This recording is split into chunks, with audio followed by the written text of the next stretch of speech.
Bismillahirrahmanirrahim. Assalamualaikum warahmatullahi wabarakatuh. Waalaikumsalam warahmatullahi wabarakatuh. Ibu ucapkan kepada anak-anakku semuanya, teman-teman semua, selamat datang di Stikes Budi Luhur Cimahi, khususnya di Prodi D3 Keperawatan.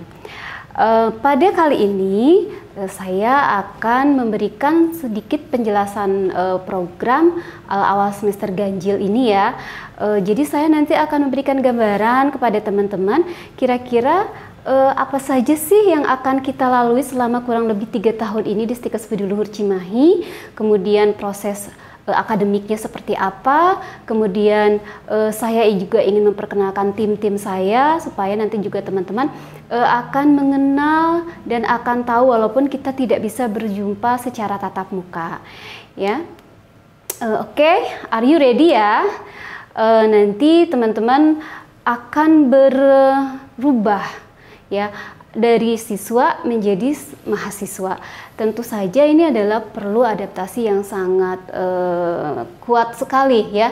Perlu adaptasi yang teman-teman harus siap untuk merubah kebiasaan ketika teman-teman masih menjadi siswa dan sekarang harus menjadi mahasiswa ya.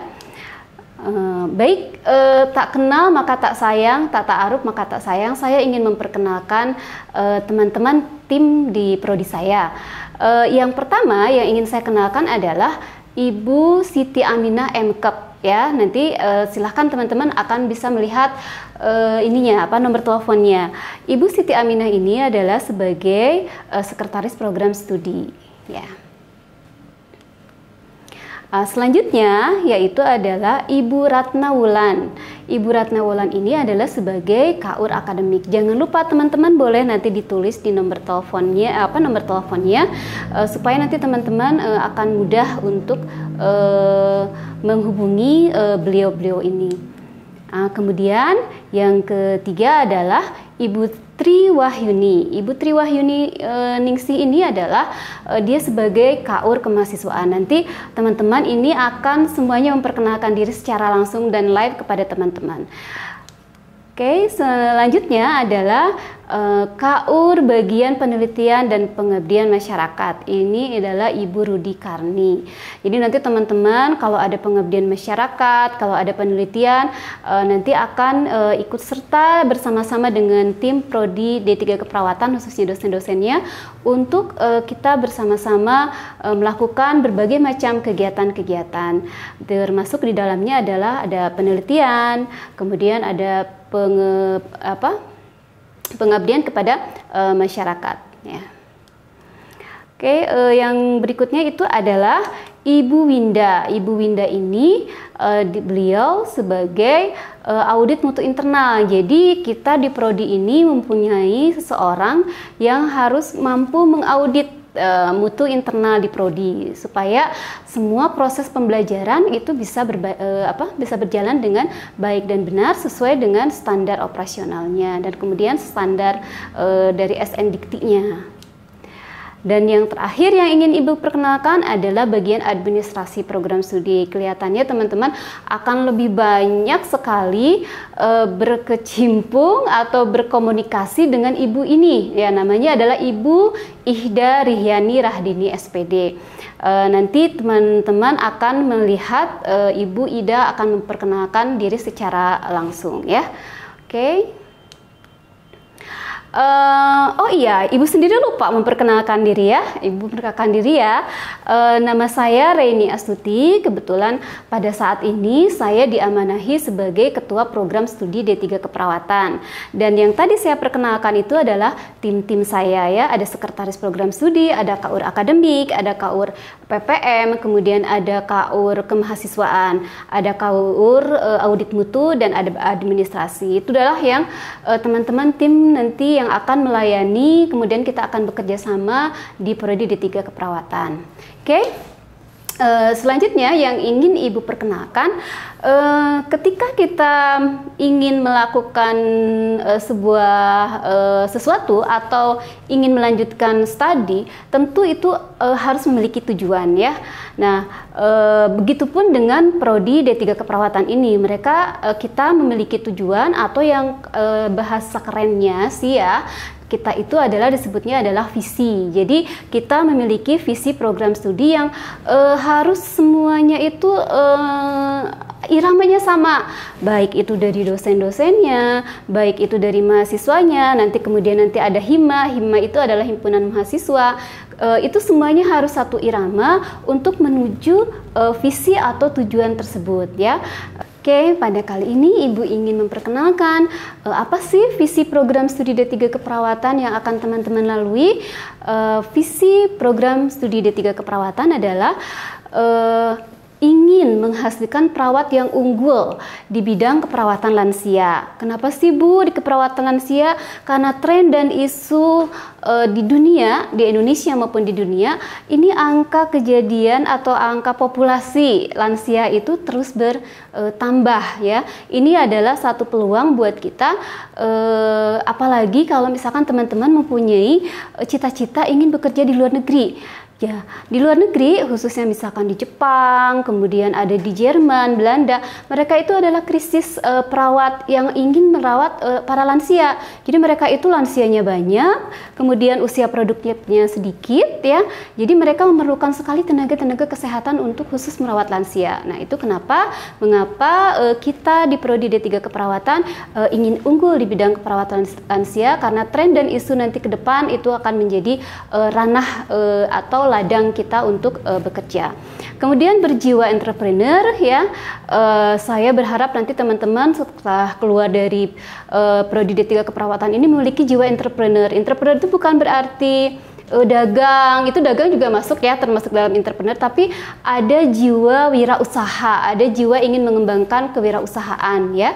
Kemudian berbudi luhur sudah jelas, karena kita tagline-nya adalah Stikes Budi Luhur Cimahi. Kami berharap teman-teman setelah keluar dari Prodi D3 Keperawatan ini memiliki sikap yang berbudi luhur ya. Nanti akan ada cara-caranya seperti apa ya. Nanti akan kita lihat di mata kuliah mana aja sih yang bisa membentuk teman-teman nanti akan berbudi luhur. Kemudian yang berikutnya adalah mampu religius ya. Religius ini adalah kemampuan untuk apapun agamanya, teman-teman mau beragama Islam, beragama Katolik, agama Protestan, kemudian Hindu, Buddha, itu dia tetap teguh dan tetap dia mengamalkan sesuai dengan agamanya masing-masing ya. Kemudian yang berikutnya adalah mampu bersaing di tingkat nasional. Artinya ini udah jelas teman-teman itu nanti ketika keluar dari Prodi D3 Keperawatan Stikes Budi Luhur Cimahi ini harus mampu bersaing di tingkat nasional ya. Artinya mampu bersaing ini bisa bekerja di tempat-tempat bekerja yang bagus, yang baik, yang bisa bersaing dengan tempat lain, dengan stikes-stikes lain. Nah, kemudian yang terakhir itu adalah berwawasan internasional ya. Berwawasan internasional inilah yang menjadi keunggulan pokok kita ya. Karena era globalisasi, kemudian kemarin itu 2015 itu era MEA. MEA itu masyarakat ASEAN ya, yang mereka itu dengan mudah masuk ke Indonesia. Kemudian itu merupakan sebuah tantangan buat kita juga bisa nanti ke luar negeri ya. Dan kesempatan bekerja di luar negeri itu insya Allah di Stikes Budi Luhur itu difasilitasi dengan baik. Baik nanti ada yang ikut program kelas khusus internasional maupun ada yang ikut di luar kelas khusus internasional. Itu nanti akan ada pembeda dan mungkin akan Ibu jelaskan lebih lanjut lagi. Oke. Setelah ada visi, ada tujuan, bagaimana sih caranya kita untuk bisa mencapai visi itu gitu ya. Tentu saja kita mengikuti ada namanya Tridharma Perguruan Tinggi. Nah, teman-teman wajib tahu ya Tridharma Perguruan Tinggi itu apa gitu ya. Karena kita berada di pendidikan tinggi. Tridharma Perguruan Tinggi itu terdiri dari pendidikan, pengajaran. Teman-teman itu wajib untuk belajar juga di kelas. Kemudian yang kedua adalah pengabdian masyarakat. Jadi tidak hanya tok aja teman-teman itu belajar di kelas, diam di kelas gitu ya, tetapi ada tuntutan nanti teman-teman untuk melakukan pengabdian masyarakat. Nanti biasanya kami suka sekali bekerja sama dengan mahasiswa, kemudian dengan himanya untuk melakukan berbagai macam kegiatan untuk pengabdian masyarakat ini. Dan yang terakhir adalah penelitian. Jadi kegiatan kalian nanti selama di Stikes Budi Luhur Cimahi ini adalah ada pengajaran di kelas, ada pengabdian masyarakat, kemudian ada penelitian. Nah, untuk bisa mencapai visi tersebut, makanya kami menyelenggarakan proses pengajaran yang dapat membentuk kualitas tenaga keperawatan vokasional yang kompeten, yang tadi memiliki keunggulan apa? Masih ingat? Oke, yang tadi ya memiliki keunggulan fokusnya pada lanjut usia, kemudian berjiwa entrepreneur, berbudi luhur, religius, sehingga mampu bersaing di tingkat nasional maupun internasional. Oke, nah itu adalah proses pengajarannya. Jadi dari proses pengajarannya pun ketiga unsur tersebut itu sudah masuk. Kemudian menyelenggarakan penelitian dan pengabdian masyarakat yang inovatif dengan keunggulan tadi. Keunggulan yang pada fokus pada usia lanjut, berjiwa entrepreneur, berbudi luhur, religius, dan mampu bersaing di tingkat nasional dan berwawasan internasional. Oke, kita lanjut. Selanjutnya adalah visi yang berikutnya, menyelenggarakan program pengabdian masyarakat yang inovatif. Tetap ya, kita itu karena tadi visinya sudah sudah hafal belum ya? Berbudi luhur, religius ya, sehingga mampu bersaing di tingkat nasional maupun tingkat internasional. Oke. Dan yang keempat adalah kita mampu menjalin kerjasama secara aktif dengan institusional baik di dalam negeri maupun di luar negeri. Nanti teman-teman nggak usah terheran-heran ya kalau tiba-tiba kita kedatangan tamu ada dari Thailand, kita kedatangan tamu ada dari Filipina, atau nanti ada teman-teman yang akan diberangkatkan menjadi duta kita, menjadi student exchange ya, yang mewakili prodi D3 keperawatan untuk nanti kita belajar atau student exchange di negara Thailand dan negara Filipina. Untuk sementara ini negara Thailand dan negara Filipina yang menjadi pilihan kita untuk student exchange. Sedangkan kalau untuk program internship, belajar kita di luar negeri, untuk khususnya karena yang paling banyak populasinya di dunia itu adalah lansia yang ada di Jepang, kita nanti ada program internship yang untuk ke Jepang, khusus untuk yang bukan kelas, yang tidak memilih kelas internasional Jepang ya. Tapi tentu saja berbeda. Kalau teman-teman ingin fokus ke kelas internasional Jepang, itu waktunya akan lebih cepat, 3 tahun sudah beres. Tapi kalau teman-teman yang dari reguler, kemudian Bu, saya juga mau dong ke Jepang, ikutan program internship ke Jepang, boleh itu. Tetapi tadi ada konsekuensinya, waktunya mungkin menjadi lebih lama, tidak pas menjadi 3 tahun kalian selesai gitu ya. Itu sebetulnya yang membedakan antara program internasional Jepang dengan program reguler yang tetap ingin bekerja atau menimba pengalaman di Jepang. Nah, agar visi dan misi program studi itu tercapai, maka ayo kita bareng-bareng ya, bareng-bareng memasukkan visi misi tadi keunggulan tersebut dalam kurikulum pembelajaran, dalam deskripsi mata ajar, kemudian dalam pengabdian masyarakat, dan juga dalam penelitian. Nanti teman-teman akan banyak kita ajak ya untuk melaksanakan beberapa kegiatan pengabdian masyarakat. Di D3 keperawatan ini memiliki program pengabdian masyarakat, itu adalah Nyaah Kakolot ya. Nanti akan saya jelaskan lebih lanjut lagi apa sih itu Nyaah Kakolot gitu ya. Pokoknya ya menyenangkan lah, jadi teman-teman nanti akan banyak kegiatan, dan saya berharap teman-teman ketika menjadi mahasiswa itu tidak menjadi mahasiswa yang hanya dari kosan, kampus, kosan, kampus, kosan, kampus. Itu tidak seru gitu ya. Jadi mahasiswa itu harus lebih kreatif, lebih inovatif, kemudian lebih memiliki critical thinking gitu kan. Tadi makanya dilatih dengan adanya pengabdian masyarakat, kemudian adanya penelitian. Dan saya berharap teman-teman bisa aktif di HIMA ya, di himpunan mahasiswa, supaya apa? Teman-teman akan menjadi terlatih untuk belajar soft skill ya. Dan soft skill itu biasanya tidak bisa kita dapatkan hanya pembelajaran di kelas, tetapi harus dikejeburin ya, harus masuk dalam organisasi, baru teman-teman akan belajar berbagai macam soft skill seperti tanggung jawab, kemudian toleransi, kerjasama. Itu banyak sekali kita akan gali, kemudian kita akan dapatkan di dalam program-program atau kegiatan-kegiatan di HIMA ya. Nah, Mungkin nanti Hima D3 Keperawatan akan menjelaskan lebih lanjut. Tapi yang jelas bahwa teman-teman tidak akan ketika di dunia kerja tidak hanya cukup misalkan dapat nilai IPK saya besar loh Bu, berarti kan itu IQ ya, berapa 4 gitu kan. Tapi dilihat dari performance, cara belajar, cara bekerja sama dengan orang lain, cara bertoleransi itu akan sangat terlihat, dan itu semuanya akan terasah dengan kita mengikuti rajin berbagai macam organisasi. Oke, saya lanjutkan. Apa saja sih sebetulnya yang akan kita lewati satu semester ke depan ini? Ini kita bicaranya satu semester. Kalau satu semester itu kan berarti sekitar 6 bulanan ya. Saya ingin menjelaskan kurang lebih apa sih yang akan kita lalui selama satu semester ini.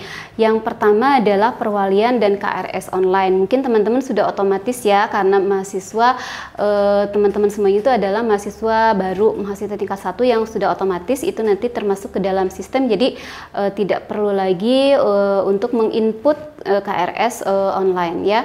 Kemudian nanti perwalian teman-teman akan dibagi PA. PA itu adalah pembimbing akademik ya. Baik, kita lanjutkan. Kemudian nanti setelah teman-teman melakukan perwaliannya nanti pakai online juga ya.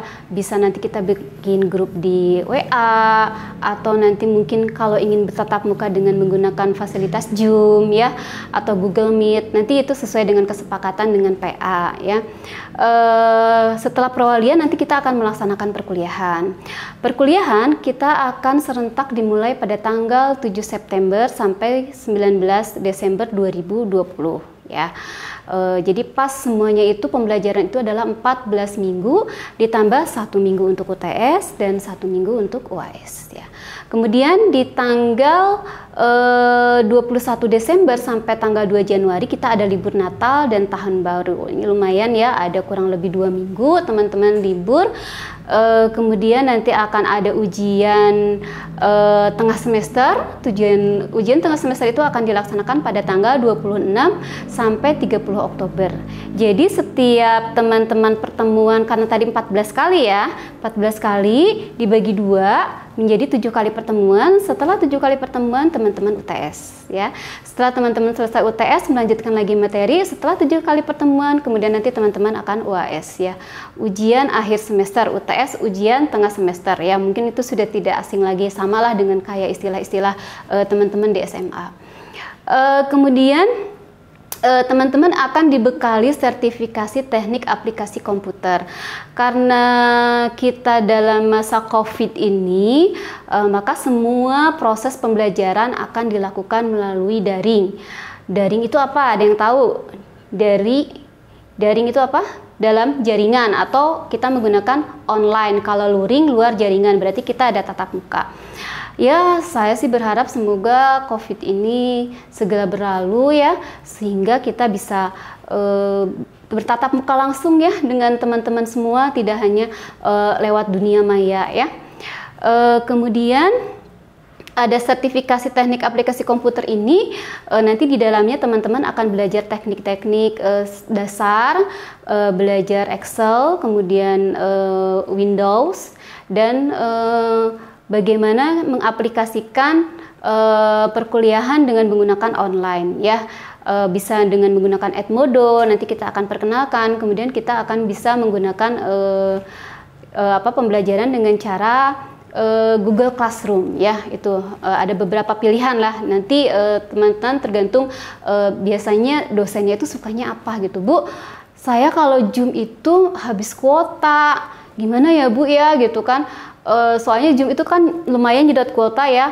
Bisa pakai apa nih yang lebih efektif? Kalau pengalaman saya itu lebih efektif lagi adalah menggunakan WA group ya. Jadi materinya disampaikan di WA group, atau materinya disampaikan di Google Classroom. Kemudian nanti dibuka oleh mahasiswa, kemudian dosennya itu menjelaskan melalui voice note di WA. Itu lebih efektif sih menurut pendapat saya. Di situ ada komunikasi, ada tanya jawab, dan lebih murah ya, yang jelas seperti itu. Oke, kemudian ada hair ya. Saya sih berharap teman-teman tidak ada yang hair, semuanya nilainya bagus-bagus. Ujian kita juga UTS-US dengan online ya, dengan online. Hair juga semuanya dengan online, semuanya dengan online. Jadi ya teman-teman harus mulai membiasakan sebelum pandemi COVID ini berlalu. Kita semuanya eranya udah era digital, jadi kita mau nggak mau harus beradaptasi dengan era digital ini. Kemudian nanti ada evaluasi program.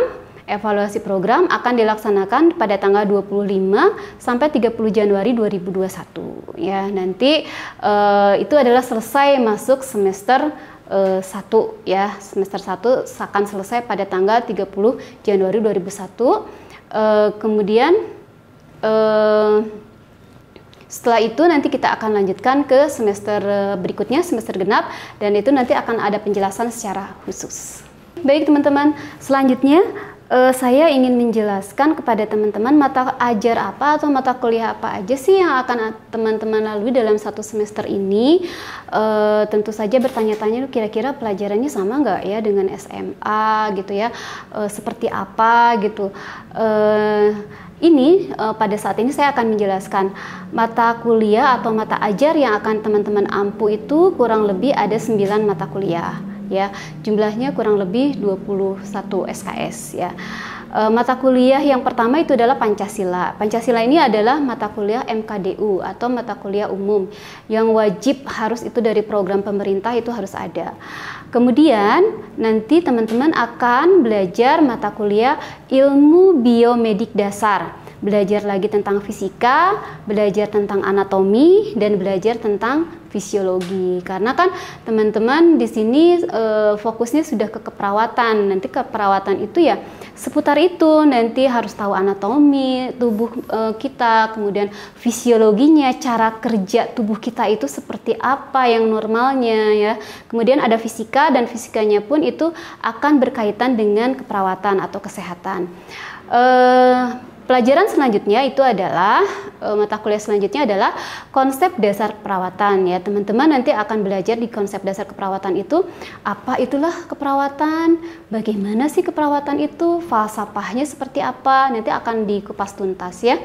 Teman-teman nanti akan bisa baca sendiri ya siapa yang menjadi koordinatornya, kemudian siapa yang akan menjadi dosen-dosennya ya. Pada saat ini saya tidak akan menjelaskan secara rinci, tetapi saya akan menjelaskan mata kuliahnya saja.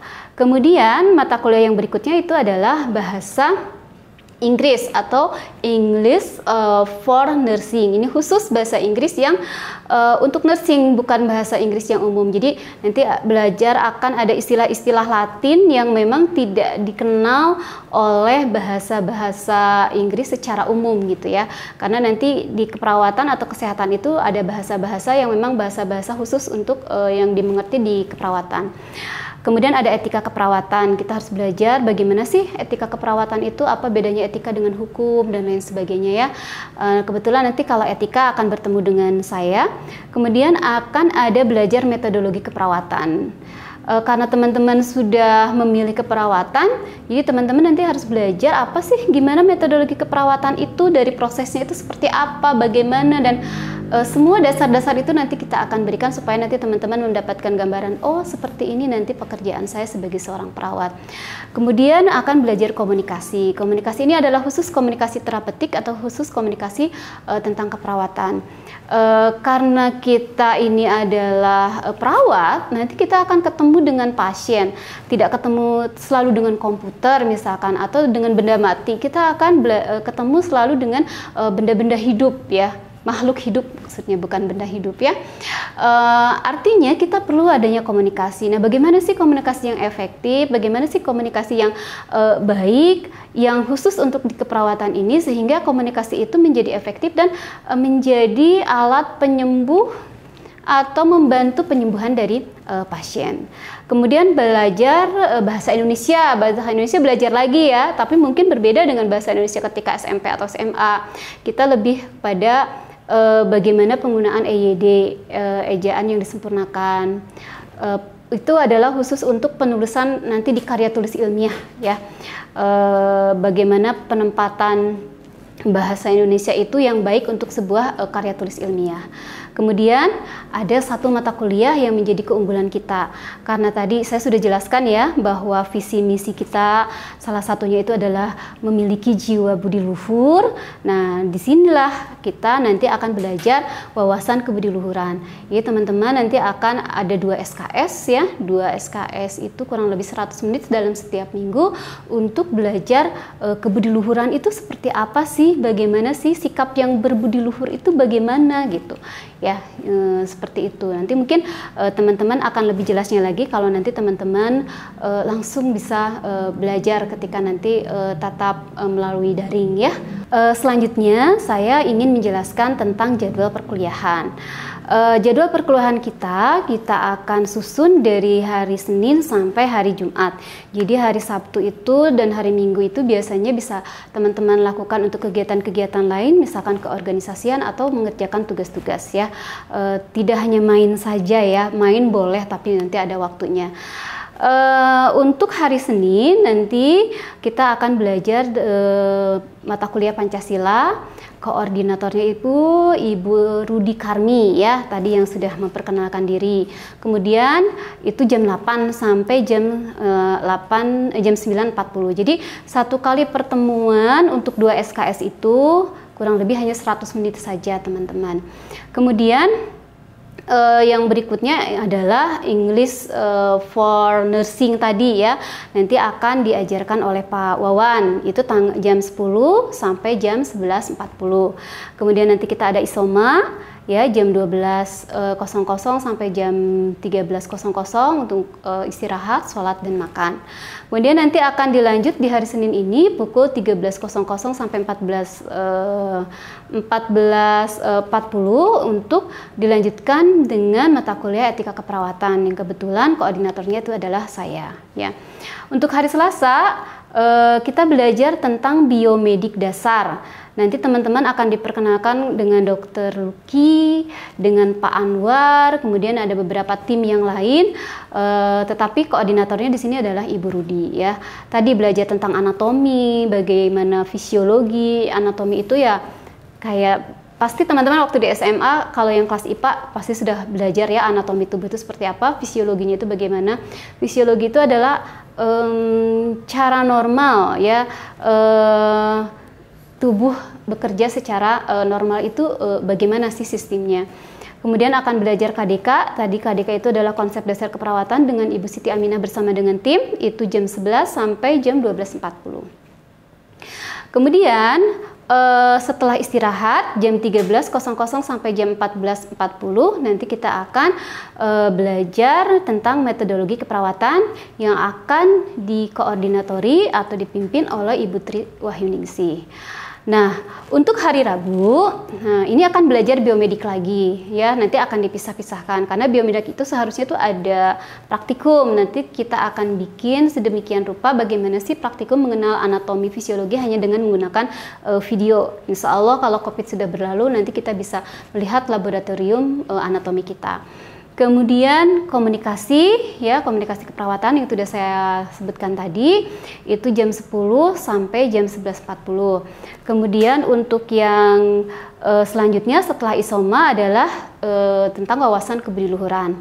Untuk hari Kamis belajar lagi tentang metodologi keperawatan, kemudian belajar lagi komunikasi keperawatan, dan ada bahasa Indonesia. Dan untuk hari Jumat hanya satu mata kuliah aja yaitu bahasa Indonesia dengan timnya ada dari luar, tetapi untuk koordinatornya adalah Ibu Ratna Wulan. Selanjutnya Ibu akan menjelaskan bagaimana sih ketentuan UTS dan UAS ya. UTS itu aja ujian tengah semester dan UAS itu adalah ujian akhir semester. Tentu saja bagi mahasiswa yang akan mengikuti UTS maupun UAS itu ada beberapa syarat yang harus dipenuhi. Yang pertama adalah syarat kehadiran ya. Kehadiran di kelas itu adalah minimal 80% ya, dan di tempat praktek itu adalah 100%. Tapi bukan berarti, Bu ada jatah dong saya dari 14 kali pertemuan 20%-nya saya nggak masuk. Diusahakan semuanya masuk karena semua materi itu adalah materi untuk mendukung teman-teman untuk bisa mengerti dan paham ke tahap selanjutnya. ya. Jadi kalau ada satu materi aja yang nanti yang tertinggal, nanti teman-teman akan ada miss ya. Kemudian bingung untuk materi yang selanjutnya itu kemarin membahasnya tentang apa ya, karena kita itu berjenjang ya. Kalau tidak mengerti tentang materi A itu akan sulit ke materi yang berikutnya ya. Jadi kehadiran diharapkan 100%, baik di kelas maupun di tempat praktek, apalagi semuanya lewat daring ya, sekarang lewat online. Nanti teman-teman akan diberikan link untuk daftar kehadiran mahasiswa, dan itu harus diisi pada saat dosen akan masuk perkuliahan melalui online.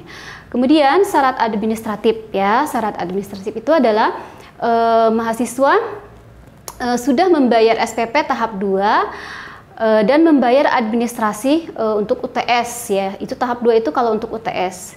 Dan untuk pembayaran tahap 3 dan administrasi untuk UAS. Jadi teman-teman di Stikes Bediluhur ini mungkin sudah dijelaskan oleh bagian keuangan atau oleh tim yang lainnya bahwa sistem SPP di Stikes Bediluhur Cimahi ini dalam satu semester itu dibagi 3 tahap. Tahap 1, tahap 2, dan tahap 3. Tahap 1 itu adalah 50%, itu baru teman-teman bisa bayar. Kemudian nanti di tahap 2 untuk syarat UTS itu baru masuk ya, harus masuk lagi administrasinya. Kemudian di tahap 3 itu harus sudah selesai sehingga teman-teman bisa mengikuti ujian akhir semester. Oke ya, saya ingin menyampaikan tentang bagaimana sih Bu cara perbaikan nilai kalau seandainya nilai saya ini kurang atau belum lulus. Kalau saya sih berharap teman-teman semuanya lulus ya, nggak usah ikutan kegiatan-kegiatan pembelajaran yang harus mengejar kekurangan nilai itu. Jadi nilai pertama ketika ujian UTS UAS itu udah bagus semuanya sih. Tapi kalau itu ada yang terjadi, kami memiliki satu kebijakan ya. Kita ada 2 kegiatan untuk perbaikan nilai. Ada kegiatan tutor, ada kegiatan semester pendek.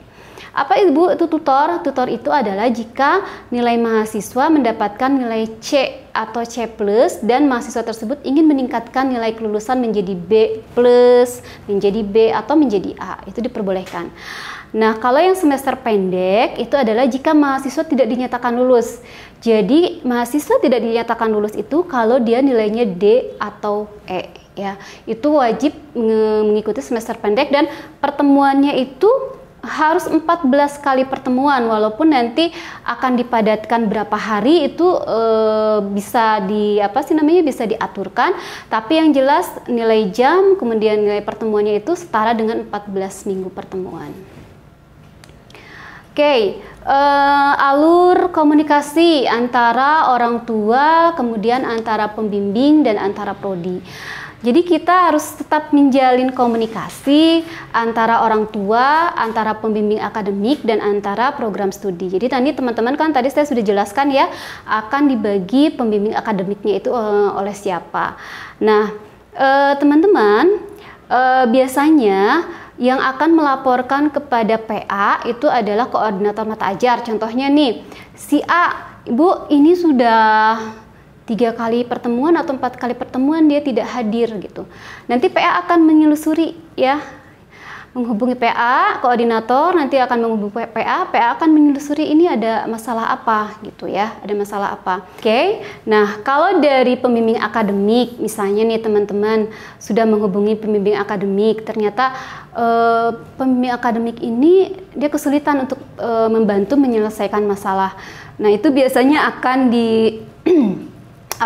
diajukan atau diselesaikan di tingkat kemahasiswaan program studi atau di ketua program studi. Tapi biasanya kalau untuk masalahnya akademik atau masalah dengan keluarga itu biasanya bisa diselesaikan dengan PA. Jadi PA atau pembimbing akademik ini biasanya dia akan aktif ya menghubungi, melakukan komunikasi dengan orang tua teman-teman semuanya. Pak, ini kenapa anaknya jarang hadir misalkan, atau nilainya kurang gitu kan. Nah biasanya atau misalkan maaf, suka ada yang kalau di D3 keperawatan nggak ada lah ya yang baung seperti itu, tapi suka ada yang unikom ya. Unikom itu usaha di Pukolot gitu ya. Maksudnya gini, udah dibayarkan SPP sama orang tuanya dititipin tapi nggak dibayarin sehingga nggak bisa ikut UTS UAS. Nanti kan orang tuanya tuh kenapa anak saya nggak bisa UTS UAS, nggak bisa ujian gitu padahal sudah bayar. Nah ternyata dipakai dulu untuk mahasiswanya, tapi insya Allah lah kalau untuk mahasiswa-mahasiswa semua D3 keperawatan ini tidak ada yang seperti itu. Nah, kalau misalkan dari PA tidak bisa terselesaikan, tadi saya sudah sampaikan, itu biasanya akan dirujuk ke kemahasiswaan program studi dan di ketua program studi. Kalau ternyata masalahnya tidak tertangani nih Bu, masalahnya biasanya kalau tidak tertangani itu adalah masalah keuangan yang berkaitan dengan akademik. Nah, nanti kita akan rujuk ke wakil ketua 1, 2, 3, atau 4 tergantung masalahnya apa. Kalau masalahnya akademik biasanya kita rujuk ke wakil ketua 1. Kalau masalahnya keuangan itu wakil ketua 2. Kalau masalahnya tentang personal ya itu bisa ke wakil 3 ya, wakil ketua 3, atau ada masalah lain yang mungkin ada berhubungan dengan Bu, saya ingin penyaluran ikut penyaluran alumni atau ikut program internship, bagaimana caranya, nanti itu bisa kita rujuk ke wakil 4 bidang kerjasama. Nah nanti keputusan finalnya itu adalah di ketua stikes ya, akan berbentuk SK seperti apa nanti penyelesaiannya, tapi biasanya kalau sudah di tingkat PA selesai tidak akan sampai masuk ke ketua stikes ya. Oke, selanjutnya teman-teman semuanya, sebagai profesi perawat kita memiliki satu kewajiban yang tidak bisa tidak kita harus lakukan ya. Selain teman-teman harus lulus dan mendapatkan ijazah di D3 keperawatan ini sebagai ahli media keperawatan, teman-teman harus juga lulus uji kom. Ini adalah tantangan tersendiri. Jadi uji kom ini adalah uji kompetensi di tingkat nasional. Itu seluruh Indonesia itu sama ya, harus mengikuti uji kompetensi. Supaya apa? Nanti teman-teman mendapatkan yang namanya STR. STR itu adalah surat tanda registrasi sebagai seorang perawat, dan itu adalah sebagai syarat teman-teman bekerja sebagai seorang perawat. Kalau tidak lulus uji kom, teman-teman tidak akan bisa bekerja di unit-unit pelayanan kesehatan. Walaupun bisa, Bu, saya kan ijazahnya tidak perlu pakai sertifikat uji kom, karena saya bekerjanya misalkan jadi pramugari misalkan ya, atau jadi model, itu nggak usah gitu kan, masih tetap tidak memerlukan sertifikasi uji kom gitu. Tapi ketika teman-teman ingin mendalami dunia keperawatan dan ingin betul-betul belajar keperawatan dan bekerja sebagai perawat ya, yaitu harus lulus uji kom ya. Nah, presentasi kelulusan itu adalah 40% hasil uji kom. Nanti ada uji kom setelah kalian nanti kelas 3, tingkat 3 udah selesai. Ada uji kom, itu dilihat kelulusannya itu adalah 40% dari hasil uji kom. Kemudian 60% nilai IPK. Nah, saya berharap teman-teman memiliki IPK yang tinggi. Supaya apa? Kelulusan teman-teman 60% itu ternyata dilihat dari IPK. Dari proses tingkat 1 ya, semester 1 sampai semester 6. Jadi kalau semester 1 semester 6, 60% itu sudah rada tenang gitu, sudah rada regreg gitu ya kalau bahasa Yunani bilang. Jadi apa ya namanya itu, kalau 60% IPK-nya dia sudah bagus, diambil dari IPK kan itu udah tenang. Jadi tinggal mengejar yang 40% ketika uji kompetensinya. Jadi ayo teman-teman, kita belajarnya bersungguh-sungguh, kemudian rasa ingin tahu teman-teman itu harus tinggi sekali, untuk banyak membaca, untuk banyak melihat berita, kemudian melihat situasi-situasi terkini, berbagai macam penelitian. Nah, daya kritis yang membedakan antara siswa dengan mahasiswa itu ada di situ. Nah, kenapa? Karena nanti angkatan kalian ini kalau dia tidak lulus uji kom, dia tidak boleh wisuda. Kalau tidak wisuda berarti artinya teman-teman tidak mendapatkan ijazah. Jadi sayang sekali sia-sia selama 3 tahun ini belajar kalau teman-teman tidak lulus uji kom. Aduh Bu, jadi takut. Gimana dong Bu kalau misalkan saya tidak lulus uji kom? Nanti insya Allah kita akan bareng-bareng bersama-sama mengawal teman-teman supaya teman-teman bisa lulus uji kom, dari proses mulai pembelajaran, pelatihan, pengkayaan, dan lain sebagainya. Kita akan ikutin proses itu semua, dan insya Allah kelulusan uji kom kita itu semuanya itu rata-rata di atas 95%, ada yang 90 ada yang 97% gitu ya, di rata-rata di atas 90 ya, masih ada sisa-sisa sedikit. Itu pun karena masalah nilai. Nah, kalau yang tahun kemarin yang prosteker itu yang pertama kali kita melakukan uji kom itu sampai lulus 100%. Walaupun memang ada teman-temannya yang karena bermasalah nih ya, makanya saya ingatkan lagi jangan pernah punya masalah dengan nilai karena akan bikin lambat perkuliahan ya. Nah, sehingga yang bermasalah-masalah dengan nilai-nilai itu dia tidak diikutkan uji kom dulu karena belum menyelesaikan nilai. Nah, tetapi kalau yang sudah lancar nih semuanya kemarin diikutkan uji kom, alhamdulillah lulusnya 100%. Oke, itu saja mungkin penjelasan dari saya. Mudah-mudahan bisa memberikan gambaran kepada teman-teman semua untuk siap bergabung dengan kami Prodi D3 Stikes Bidulur Cimahi ya. Tetap semangat walaupun kita tidak ketemu di tatap muka, tetapi kita akan melakukan tetap proses pembelajaran ini dengan baik dengan media digital yang sudah kita persiapkan. Terima kasih. Wassalamualaikum warahmatullahi wabarakatuh.